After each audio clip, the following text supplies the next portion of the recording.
Hello दोस्तों, आज में एक बार आपका फिर से स्वागत है। दोस्तों, बीते कुछ सालों में चिलेटेड फर्टिलाइजर्स का दौर सा चल पड़ा है और चिलेटेड फर्टिलाइजर्स जिन्हें जनरली EDTA के नाम से भी जाना जाता है, इनका काफ़ी ज़्यादा चलन बढ़ा है। और जो प्रिसाइज फार्मिंग होती है, जैसे कि हाईटेक फार्मिंग, जहाँ पर हम नर्सरीज तैयार करते हैं या फिर हम कंट्रोल कंडीशंस में अपनी फसलें तैयार करते हैं, जैसे कि नेट हाउस या पॉली हाउस, वहाँ पर चिलेटेड फर्टिलाइजर्स का काफ़ी ज़्यादा दौर बढ़ गया है। आप यूँ कह सकते हैं कि इनका इस्तेमाल काफ़ी ज़्यादा बढ़ गया है। पर अभी भी दोस्तों हमारे जहन में काफ़ी सारे सवाल हैं इन EDTA फर्टिलाइजर्स या फिर कहें कि चिलेटेड फर्टिलाइजर्स से रिलेटेड कि एक्चुअली होते क्या हैं और किस तरह से ये वर्क करते हैं। तो आइए दोस्तों, आज की इस इंपॉर्टेंट वीडियो में मैं आपके सामने चिलेटेड फर्टिलाइजर्स को डिटेल में समझाऊंगा, बताऊंगा कि चिलेटेड फर्टिलाइजर्स एक्चुअल में होते क्या हैं, EDTA फर्टिलाइजर्स क्या होते हैं और किस तरह से ये प्लांट्स में जाकर काम करते हैं। और मैं उम्मीद करता हूँ कि इस वीडियो को देखने के बाद आपका इस पर्टिकुलर पॉइंट्स या फिर कह सकते हैं इस टॉपिक से रिलेटेड जो भी सवाल या क्वेरी होगी वो आपकी लगभग सॉल्व हो चुकी होगी और आपको काफ़ी अच्छे से ये समझ में आएगा। चैनल पर पहली बार हैं तो सब्सक्राइब करें और वीडियो आपको इन्फॉर्मेटिव लगती हो तो लाइक करें, दोस्तों के साथ शेयर करें। दोस्तों, इस पॉइंट को समझने से पहले सबसे पहले हमें समझना पड़ेगा कि कोई भी फर्टिलाइज़र या कहें कि कोई भी न्यूट्रिएंट्स या केमिकल जब प्लांट्स की रूट जोन में जाता है तो किस तरह से काम करता है, उससे समझना बेहद ज़रूरी है। दोस्तों, हम जनरली अपने प्लांट्स को कोई भी फर्टिलाइज़र या न्यूट्रिएंट्स रूट्स के थ्रू देते हैं, जिसे ड्रेंचिंग कहते हैं। और प्लांट्स के लिए 17 ऐसे एलिमेंट्स हैं जो उसकी ओवरऑल ग्रोथ के लिए ज़रूरी होते हैं। इनको ब्रॉडली हम दो टॉपिक्स में डिवाइड करते हैं, आप कह सकते हैं दो पॉइंट्स में डिवाइड करते हैं। मैक्रो एलिमेंट्स, जिनकी प्लांट्स को ज़्यादा मात्रा में या लार्ज क्वांटिटी में ज़रूरत होती है, और दूसरे माइक्रो न्यूट्रिएंट, जिसकी ज़रूरत प्लांट्स को होती तो ऐसे कम है, पर इनकी डेफिशिएंसी अगर एक बार हो जाए तो प्लांट्स को काफ़ी ज़्यादा प्रॉब्लम्स फेस करनी पड़ती हैं। जब हम कोई फर्टिलाइजर्स प्लांट के रूट्स में डालते हैं तो वो फर्टिलाइजर या न्यूट्रिएंट्स आयंस की फॉर्म में टूटता है, पॉजिटिव आयन और नेगेटिव आयन की फॉर्म में टूटता है। पॉजिटिव आयन जो होते हैं उसे कैटायन कहते हैं और जो नेगेटिवली चार्ज्ड आयन होते हैं उन्हें हम एनायन कहते हैं। जब ये पॉजिटिव और नेगेटिव चार्ज में टूटते हैं तो ये आगे चल के किसी और एलिमेंट के साथ जुड़ते हैं। पॉजिटिव जुड़ेगा नेगेटिव के साथ और नेगेटिव जुड़ेगा पॉजिटिव के साथ, और वहाँ पर जाकर ये फर्दर एक कंपाउंड बनाते हैं और ये कंपाउंड प्लांट्स के पास जाता है। रूट जोन में जैसे ही जाता है तो वहाँ पे ऑलरेडी काफ़ी ज़्यादा केमिकल रिएक्शंस होती हैं, जैसे कि pH जो होता है, वहाँ पर अगर pH हाई है तो कुछ पर्टिकुलर न्यूट्रिएंट्स प्लांट्स को नहीं मिलते हैं। और हाई pH होने की वजह से या फिर हाई एल्कलाइन कंडीशन होने की वजह से बहुत सारे न्यूट्रिएंट्स ऐसे होते हैं जो हम प्लांट्स को देते ज़रूर हैं, पर वो न्यूट्रिएंट्स प्लांट्स को मिल नहीं पाते हैं। और दोस्तों, ये जो पर्टिकुलर कैटेगरी है चिलेटेड या फिर आप कह सकते हैं चिलेटेड फर्टिलाइजर्स या EDTA वाली जो कैटेगरी है, इसमें इसी जो केमिकल प्रोसेस को ब्रेक डाउन किया हुआ है। जैसे ही हम प्लांट्स को जनरल न्यूट्रिएंट्स देते हैं और हाई अल्कलिनिटी या फिर आप कह सकते हैं हाई pH होने की वजह से काफ़ी सारे न्यूट्रिएंट्स ऐसे होते हैं जो लॉस हो जाते हैं, जिनका लॉस हो जाता है या प्लांट्स को अवेलेबल नहीं होते हैं क्योंकि वहाँ पर pH ज़्यादा है, या कई बार वहाँ पर EC कंसनट्रेशन, आप कह सकते हैं कि सॉल्ट की कंसनट्रेशन भी ज़्यादा हो जाती है, जिस वजह से वो पर्टिकुलर एलिमेंट प्लांट को नहीं मिल पाता है, हमारे पौधों में डेफिशिएंसी नज़र आती है। पर दोस्तों, चिलेशन एक ऐसा केमिकल प्रोसेस है जिसके ज़रिए एक एजेंट होता है जिसे चिलेटिंग एजेंट कहते हैं। ये एजेंट जैसे ही हम न्यूट्रिएंट्स प्लांट्स को डालते हैं उससे पहले उस पर्टिकुलर न्यूट्रिएंट्स के बाहर हम एक कोटिंग कर देते हैं, एक कवर चढ़ा देते हैं। चिलेशन एक प्रोसेस इसको कहते हैं। चिलेशन के ज़रिए हम उस पर्टिकुलर न्यूट्रिएंट के चारों तरफ एक ऐसी लेयरिंग चढ़ा देते हैं कि अब वो एक ऐसी फॉर्म में चला जाता है कि अगर वहाँ पर pH ज़्यादा भी है तब भी वो वहाँ पर लॉस उसका नहीं होता है और ये डायरेक्टली प्लांट को अवेलेबल होता है। चिलेशन के जरिए कोई भी न्यूट्रिएंट या फिर एलिमेंट स्टेबल फॉर्म में चला जाता है, इन रिएक्टिव फॉर्म में चला जाता है, यानी कि वो दूसरे किसी अनवांटेड न्यूट्रिएंट या फिर केमिकल के साथ रिएक्शन नहीं करता है और हम जैसा चाहते हैं ऐसे ही प्लांट को मिलता है। जैसे ही वो स्टेबल फॉर्म में जाता है और रिएक्शन दूसरे एलिमेंट के साथ ना करके कंपाउंड नहीं बनाता है तो प्लांट्स के लिए इसकी अवेलेबिलिटी ज़्यादा हो जाती है।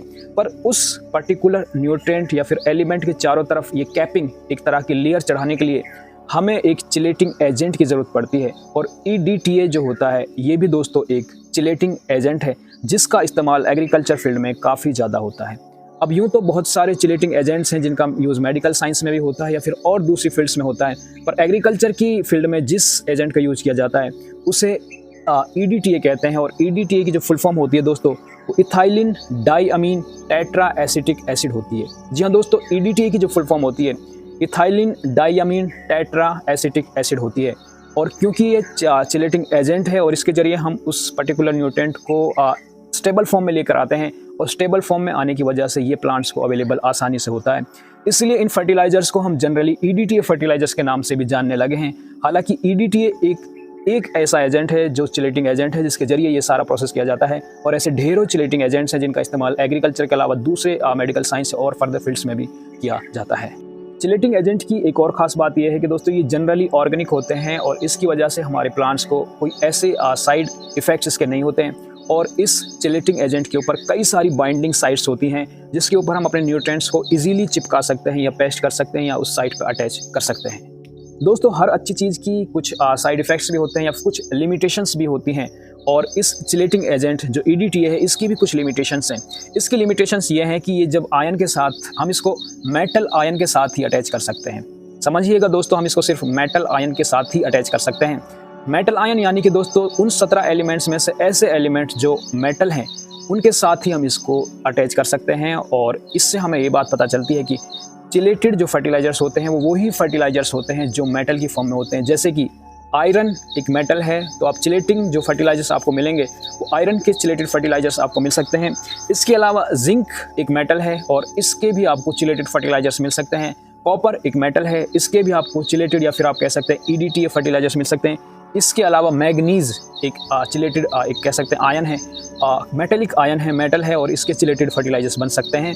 इसके अलावा और किसी के चिलेटेड फर्टिलाइजर्स नहीं बन सकते हैं। तो ये 4 जो मैंने आपके सामने नाम लिए हैं, आयरन, कॉपर, मैग्नीज और जिंक, इनके चिलेटेड फर्टिलाइजर्स इजीली बनाए जा सकते हैं और इनको हम प्लांट्स को इजीली दे सकते हैं। दूसरे जो नॉन मेटल हैं उनके चिलेटेड फर्टिलाइजर्स नहीं बनाए जा सकते, क्योंकि EDTA जो होता है ये सिर्फ मेटल आयन के साथ ही अटैच होता है, और जब मेटल आयन के साथ अटैच होता है तो ये स्टेबल फॉर्म में जाता है और प्लांट्स को इजीली अवेलेबल होता है। दोस्तों वीडियो में यहाँ तक पहुँचने पर अगर आपको ये हमारी इन्फॉर्मेशन अच्छी लगती है या फिर हमारे चैनल के कंटेंट्स आपको अच्छे लगते हैं, तो यहाँ पर आपको स्क्रीन पे कुछ इन्फॉर्मेशन चल रही होंगी। आप हमारी आज टीवी को सपोर्ट कर सकते हैं, आज टीवी की मदद कर सकते हैं, क्योंकि हम फ्रिक्वेंटली आपको वीडियोज़ नहीं दे पाते हैं काम में बिजी होने की वजह से। इसके लिए हमने एक एडिटर को अपॉइंट किया है, और एडिटर अब आपके लिए वीडियोज़ को अच्छे तरीके से एडिट करके जल्दी हम आपके लिए वीडियो ला सकते हैं। तो आप अपनी इच्छा अनुसार, अपनी चॉइस के हिसाब से थोड़ा हमें कंट्रीब्यूट कर सकते हैं, जिससे हम उस एडिटर का जो खर्चा है वो एक तरह से वहन कर सकते हैं। और इससे ये कोई बाउंडेशन नहीं है, वो कोई कंपलसरी नहीं है, जैसी आपकी इच्छा है, जैसे आपकी चॉइस है, उस तरह से आप आज टीवी को सपोर्ट कर सकते हैं। तो हम EDTA की बात कर रहे थे। EDTA जो चिलेटेड फर्टिलाइजर्स होते हैं ये मेटल आयंस पे ही चिपकते हैं, इसलिए सिर्फ मेटेलिक जो एलिमेंट्स होते हैं उनके ही चिलेटेड फर्टिलाइजर्स बनते हैं। और चिलेटेड फर्टिलाइजर्स दोस्तों काफ़ी ज़्यादा एफिशिएंट होते हैं इसी वजह से, क्योंकि स्पेसिफिक होते हैं, एक पर्टिकुलर पॉइंट को टारगेट करते हैं, और अगर उस पर्टिकुलर एलिमेंट की डेफिशिएंसी होती है तो उसी को एड्रेस करते हैं, और इसी वजह से इनकी जो कॉस्ट होती है ये भी काफ़ी ज़्यादा हाई होती है as compare to normal fertilizers. तो दोस्तों जब आपके प्लांट्स, खासतौर से प्रिसाइज फार्मिंग जो होती है, जैसे कि हाईटेक फार्मिंग जहाँ पर नर्सरीज तैयार होती हैं, कैप्सिकम, सीडलेस, कुकुम्बर या हाई वैल्यू क्रॉप्स तैयार होती हैं, वहाँ पर चिलेटेड फर्टिलाइजर्स का आप इस्तेमाल कर सकते हैं आयरन, कॉपर, जिंक और मैग्नीज के लिए। वहाँ पर अगर इन 4 एलिमेंट्स की डेफिशिएंसी आती है या न्यूट्रिएंट्स की डेफिशिएंसी आती है तो इनको इजीली हम एड्रेस कर सकते हैं, इनको हम इजीली एलिमिनेट कर सकते हैं, और हमारी क्रॉप्स में इनकी डेफिशिएंसी टाइमली और क्विक तरह से, एक तरह से आप कह सकते हैं कि बड़ी आसानी से दूर हो सकती है। और हमारे प्लांट्स में जो डेफिशिएंसी दूर होने की वजह से जो हमें फ़ायदे मिलते हैं वो कहीं ज़्यादा होते हैं एज़ कम्पेयर टू जो हमारी कॉस्ट है इन फर्टिलाइजर्स की। तो EDTA या फिर चिलेटेड फर्टिलाइजर्स नॉर्मल फर्टिलाइजर से काफ़ी ज़्यादा एफिशिएंट होते हैं, कॉस्टली तो होते हैं पर हमारे काम के ये फर्टिलाइजर्स होते हैं। उम्मीद करते हैं दोस्तों इस वीडियो से आपको चिलेटेड फर्टिलाइजर्स और EDTA जो फर्टिलाइजर्स होते हैं उसके बारे में ये जो कॉन्सेप्ट है क्लियर हुआ होगा। अब जब भी मार्केट में जाएंगे तो आपके जहन में पॉइंट्स होगा कि हमें चिलेटेड फर्टिलाइजर्स लेने, तो 4 ही तरह के आपको चिलेटेड फर्टिलाइजर्स मिलेंगे, और ये फर्टिलाइजर्स आपके लिए काफ़ी ज़्यादा एफिशिएंट होते हैं, पर इसकी कॉस्ट भी दोस्तों ज़्यादा होती है। तो हम आपसे फिर मिलते हैं एक और इम्पोर्टेंट वीडियो के साथ। तब तक आप अपना और अपनी फैमिली का ख्याल रखिए। आपकी जैसी भी श्रद्धा हो आप आज टीवी को सपोर्ट कर सकते हैं, ताकि हम आपके लिए और हाई वैल्यू कंटेंट टाइमली लेकर आते रहें। धन्यवाद।